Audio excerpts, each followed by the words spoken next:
Der Berghof ist ja ein Verwöhnhotel und es ist nicht nur so dahingesagt, sondern wir leben das wirklich. Es ist die gesamte Familie im Betrieb, das ganze Team, wir sind alle mit vollem Herzblut dabei.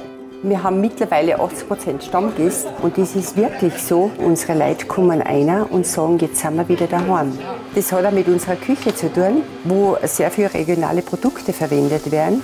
Von der gutbürgerlichen Küche, zum Beispiel heute das Salzburger Bierfleisch oder eine leichte moderne Küche vom Forellenfilet mit einem Kräuterrisotto. Ich denke, es ist für jeden was dabei. Sehr wohl fühlen sich unsere Leute in unseren neu renovierten Zimmern. Ein Highlight ist bei uns für viele der Wellnessbereich, wo man im Sommer nach dem Wandern oder im Winter nach dem Skifahren so richtig gut relaxen kann. Wenn mich wer fragt, warum man zu uns kommen soll, dann darf ich ihm sagen, weil der Berghof für viele ein Stück zu Hause ist.